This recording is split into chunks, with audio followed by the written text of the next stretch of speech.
चलिए स्टूडेंट, तो question number 39 देखते हैं। In this question we have to find out the potential difference between point P and point Q।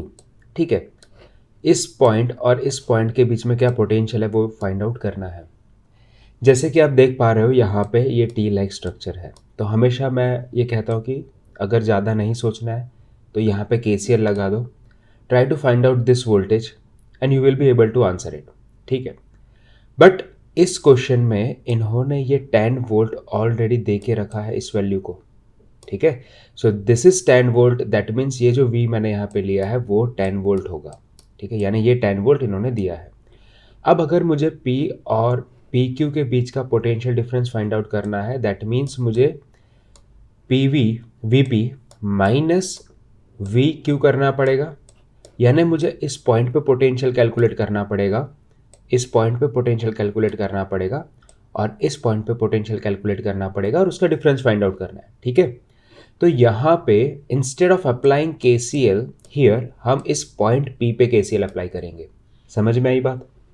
ठीक है, तो देखते हैं VP से इस तरफ जाने वाला करंट क्या होगा। तो आप कहोगे कि सर VP/8 होगा। ठीक है, प्लस यहाँ से ऊपर कितना करंट जा रहा है ऑलरेडी दिया हुआ है, तो आप कहोगे कि 2 एम्पियर।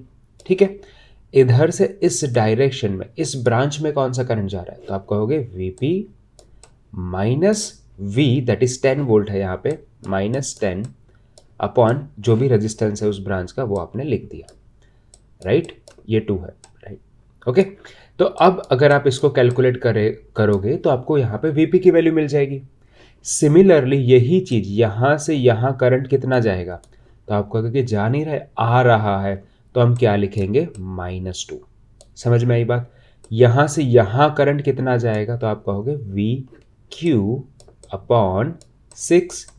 ठीक है, फिर यहाँ से इस डायरेक्शन में कितना जा रहा है, तो आप कहोगे VQ माइनस कितना वोल्ट है यहाँ का, 10 वोल्ट।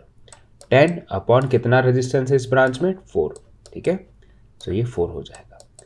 इसको कैलकुलेट करोगे आपको VQ मिल जाएगा। बस इन दोनों का डिफरेंस फाइंड आउट कर दो, आपका आंसर आ जाएगा। ठीक है, बट यहाँ पे जब आप कैलकुलेट करोगे ना, एक चीज़ ध्यान रखना, VP माइनस VQ जब आप कैलकुलेट करोगे तो आपको -6 मिलेगा, क्योंकि VP की वैल्यू 4.8 आएगी और VQ की वैल्यू 10.8 आएगी। राइट, सो आप कम वैल्यू में से ज़्यादा वैल्यू माइनस करोगे तो आपको नेगेटिव साइन मिलेगा, that why this is the answer. ठीक है, यहाँ पे कंफ्यूज करने के लिए हो सकता है उन्होंने +6 भी दिया हो और जल्दबाजी में आप ये टिक करके आ जाओ। ठीक है, तो ध्यान रखना कि जब भी इस तरीके से क्वेश्चन हो और सिमिलर वैल्यू हो मेनली, उस वक्त तो बहुत ज़्यादा ध्यान रखना कि पॉजिटिव में लेना है या नेगेटिव में लेना है। समझ में आई बात? तो इसका answer option number C। Now next आता है इस क्वेश्चन पे। ये क्वेश्चन सबसे पहले अगर आप देखोगे ना, विदाउट एनी प्रायर नॉलेज, ये आपको थोड़ा सा ट्रिकी लगेगा। देखिए, बट अगर समझने के बाद इस क्वेश्चन को आप देखोगे तो आपको लगेगा कि अच्छा, इस टाइप का अगर और भी कोई क्वेश्चन पूछ लिया ना तो आप कर दोगे, क्योंकि इस क्वेश्चन में उन्होंने कुछ चीज़ें सोच के पूछा है कि एटलीस्ट क्या आपको ये सारी चीज़ पता है। अगर ये 2 या 3 चीज़ आपको पता है ना तो आप इजीली इस क्वेश्चन को कर लोगे। ठीक है, तो देखते हैं। सबसे पहली बात, जब भी इस तरीके से VR वोल्टेज इन्होंने दिया, यानी इसके अक्रॉस में आपको वोल्टेज दे दिया है और उसकी वैल्यू भी दे दी है। ठीक है, तो जब आपको वोल्टेज पता है, रेजिस्टेंस पता है, तो आप यहाँ पे करंट निकाल सकते हो। ठीक है, तो वो हो जाएगा 5/5, दैट इज 1 एम्पियर। अब यहाँ पे इन्होंने डायरेक्टली करंट दे दिया है। ठीक है, अब इंस्टेड ऑफ यहाँ पे कोई करंट की वैल्यू इन्होंने क्या दिया है, यहाँ पे इतना वोल्टेज है। Right, this is the voltage across this. Okay, हमें क्या पूछा है, हमें पूछा है कि आप भाई साहब इसके अक्रॉस में कितना वोल्टेज है ये बताओ। तो हम थोड़ा सा रिवर्स सोचते हैं कि अगर ये वोल्टेज मुझे बताना है तो मुझे क्या क्या चीज़ें चाहिए, और यहाँ पे हेनरी भी दिया हुआ है। तो VL इज इक्वल्स टू क्या होता है, VL is equals to LdI/dt होता है। ठीक है, LdI/dt होता है। अच्छा, यहाँ पे L की वैल्यू तो दिया हुआ है तो 2 है, यानी मुझे dI/dt कैलकुलेट करना है। अब जब करंट यहाँ से आ रहा है ना, ये वाले ब्रांच से, ये वाली ब्रांच से, तो वो तो 1 एम्पियर आ रहा है, यहाँ से 2 एम्पियर आ रहा है और यहाँ पे इन्होंने वोल्टेज दिया हुआ है और डायरेक्शन दे के रखी है। समझ में आ रही है बात? और डायरेक्शन यहाँ पे पॉजिटिव है तो डेफिनेटली इसका जो डायरेक्शन होगा वो इस तरफ होगा और इस जंक्शन पे आने के बाद हम एज्यूम कर रहे हैं कि ये करंट इधर जा रहा है। तो यहाँ पे अगर मुझे करंट फाइंड आउट करना है तो मुझे क्या करना पड़ेगा, राइट? तो मुझे यहाँ पे इसका और करंट का रिलेशन पता होना चाहिए, ठीक है? So I is equals to C dVC/dt होता है, राइट?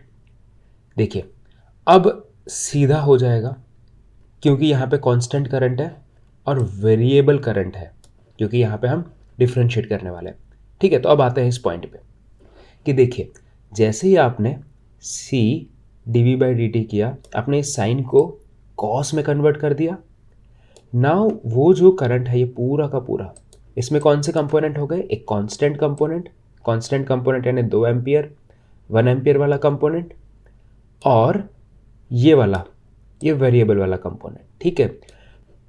जैसे आप इसको सॉल्व करोगे ना, ये वाला पार्ट कहीं ना कहीं गायब हो जाने वाला है। क्यों? द रीज़न इज वो तो कांस्टेंट है और हम तो यहाँ पे डिफरेंशिएट करने वाले हैं, ठीक है? सो ये हमारे लिए बहुत इंपॉर्टेंट पार्ट होने वाला है। समझ में आई बात, right? So after differentiation of cos, right, we will get the minus sign. Minus minus cancel out हो गया तो वो तो कोई दिक्कत कर ही नहीं रहा है यहाँ पे फिलहाल। इस पार्ट को डिफरेंशिएट करोगे आपको 2 मिल जाएगा, ठीक है? सो 2 8 साइन 2t, ये वाला 2 कौन सा पता है? ये वाला 2 है, L की वैल्यू है। ये वाला 2 कौन सा है? जब 2t को आपने डिफरेंशिएट किया वो वाला 2 है। और ये 8 साइन 2t वो वाला जो है वो ये वहाँ से डिफरेंशिएट करने के बाद वैल्यू आ गई। जैसे ही आप इसको कैलकुलेट करोगे आपको मिल जाएगा 32 sine 2t, right? So this is how you have to do this question, right? अच्छा, दूसरी चीज़ मैं बता देता हूँ, अब थोड़ा सा क्लैरिफाई भी कर देता हूँ कि इन्होंने क्या किया जब ये फॉर्मूला लगाया ना KCL, तो इन्होंने IL को ICQ सारे करंट को इनकमिंग लिया, राइट, इक्वल्स टू 0 किया है, दैट्स वाई ये माइनस साइन आया है, ठीक है? तो मैं क्या कर रहा था यहाँ पे, जब मैंने यूज़ किया तो मैंने बोला इसको इनकमिंग ले रहे हैं, इसको इनकमिंग ले रहे हैं, इसको इनकमिंग ले रहे हैं और इसको आउटगोइंग ले रहे हैं, तो मैंने इसको इक्वल्स टू करके पॉजिटिव में ले लिया।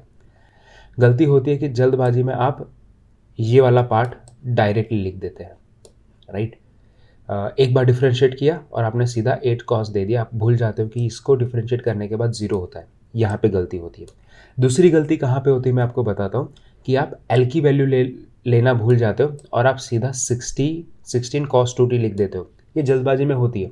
अभी आप बहुत ही रिलैक्स एनवायरनमेंट में कर रहे हो तो आपको याद है कि हाँ इसको भी आपने मल्टीप्लाई करना है और वो 2 L वाला 2 वो भी मल्टीप्लाई करना है, राइट? सो ये छोटी छोटी गलती होती है।